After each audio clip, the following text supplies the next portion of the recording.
Hello, welcome back to Reclaiming Maternal Intuition. This is the private subscriber podcast for the Unschooling Motherhood Diaries on Substack, and I'm so glad that you are here. You might have noticed that I'm releasing more of these episodes than I have been in the past year.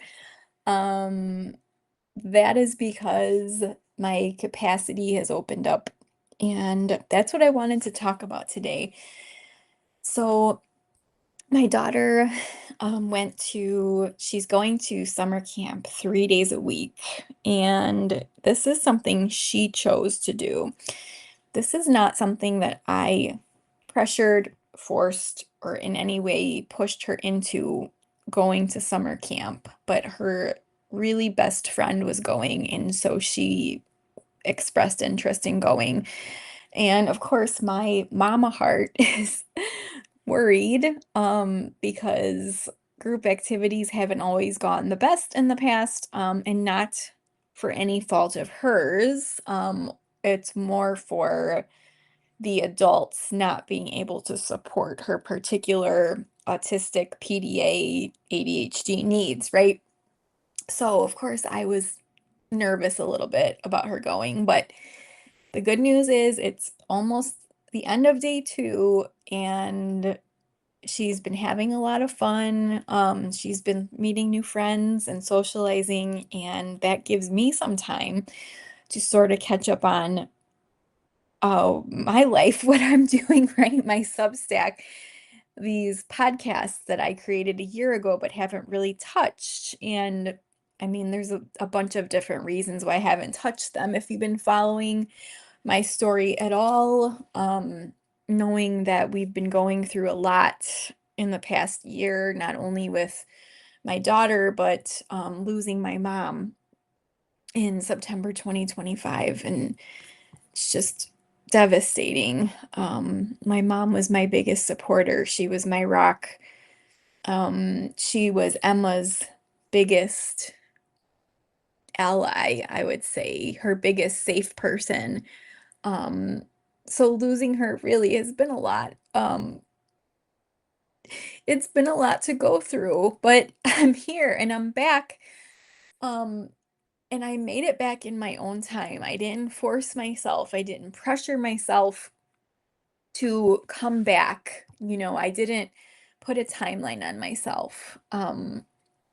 And that's the most important thing, I think, is that when we are going through these devastating moments or these stressful moments or these moments of uncertainty in our lives, we often want to pressure ourselves into healing in a certain timeline or to feeling better in a certain timeline. We put all these pressures and all these conditions on ourselves. Like, I should feel better by now. I should be doing the things I used to do by now. I should be having motivation to exercise or to eat healthy or whatever. Insert any kind of pressure that you put on yourself.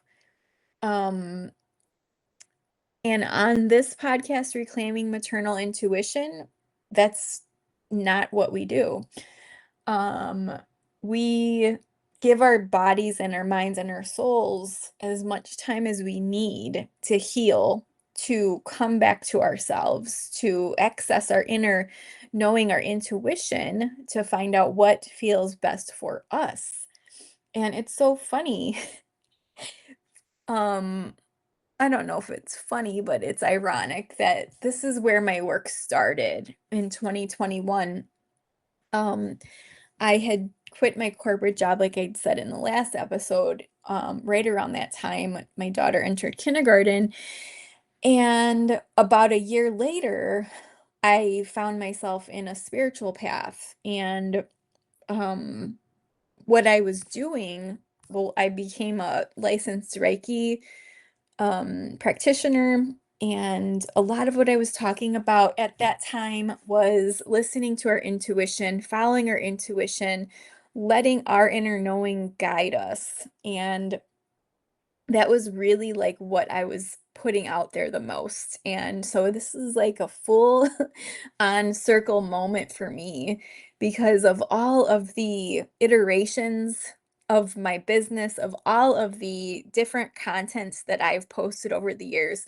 I'm coming full circle to this most important concept to me is we cannot we cannot guide our families, we cannot do anything else in our lives that matters if we do not start with ourselves, if we do not start with our maternal intuition, with the things that we know innately are going to support us and our families, and drowning out the noise of the outside influences and those around us.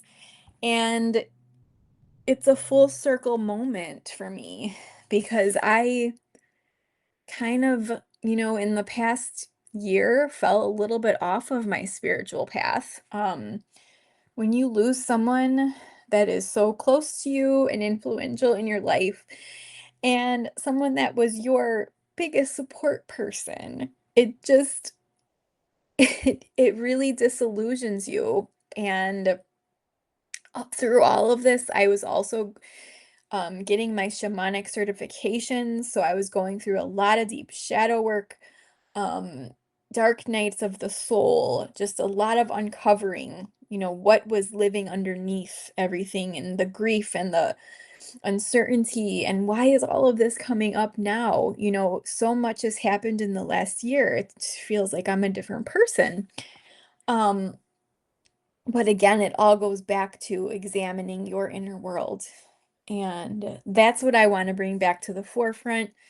That's why I'm talking on this podcast about all these topics and bringing it back and also relating it to the unschooling philosophy, right? Because really, unschooling is not just about the concept of school itself, like as a physical place. But unschooling is the bigger mindset around deprogramming from the system, of stepping out of harmful systems that discriminate, that um, put kids into categories that make them seem like they do not belong, like they have to be pushed out to different programs because they cannot be supported in the main school or different things like that. So when I talk about unschooling, it directly ties into we are reclaiming our maternal intuition in order to step into that unschooling, deprogramming path. And like I said, it doesn't always have to do directly with the physical school itself, but it is a mindset deprogramming is really what we're talking about here. And that is really what I'm bringing back to the forefront of all of my content. And really excited just to kind of explore more of those topics in the coming months. And also to, now that I have a little extra time to start rebuilding my business again a little bit, just bringing back forth some of the projects that I was working on. We still have ongoing, enrollment is ongoing for the Parents Anthology book. So if you are interested in that, please let me know, send me a message, and we'll get you signed up to be an author in the Parents Anthology book, which I just renamed. It was 11 stories from parents who chose a different path for their kids, lives in education. Now it's going to be called, I believe I named it to They Said We Couldn't, But We Did. So this is really an anthology that is about all of those families, those parents, those stories coming together where you were consistently told your child couldn't do something, or you were pushed out. Maybe you were pushed out of the system. Maybe you voluntarily pulled your child out of the system, whatever path that you took. But the overall theme is that you made the decision, you tapped into your inner knowing, your intuition, and you made the decision to take that different path for your child. So that's really what the stories we're looking for in this anthology are. And it is a little bit delayed, so I probably anticipate starting in the fall with the author meetups. But if you are interested in that, please reach out, send me a message. Now is a more important time than ever to bring all these topics to the forefront. Additionally, I am going to be taking on one-to-one authors. So I don't know if many of you know that I have started a self-publishing or indie publishing rather company, Unbound Publishing, and the main mission is to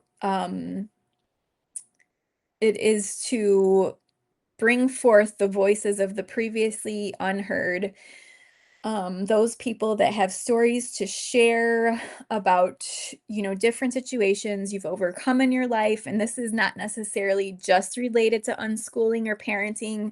This could be a variety of different topics. Unbound is welcome and open to all authors, regardless of gender, regardless of age, regardless of marital status, regardless of sexuality, regardless of any identifying factors, right? Disability. So we especially want those people that feel like they've been marginalized in society, but we are open to all submissions. So if you feel like you have a story inside of you to share and you want to jump on a free chat with me, I'll post the details in the post below this episode. So I wanted to just thank everyone for being here, for listening, for continuing to read the Unschooling Motherhood Diaries, as well as the Grief in Motherhood Substack. These are two significant areas in my life that have been most influential on my writing in the past year. So I really hope that these areas touch somebody else. And I'm building more than just a writing platform on Substack, right? My big goal is to build a whole community of support around this. So definitely check out all the links below and to see what your next step would be if you are looking for more support, if you're looking for more community, if you are looking to be part of a book project or to birth your own book into the world. Just let me know, reach out and set up a call and we can go from there. So thank you so much. I will talk to you all next time and I love you so much.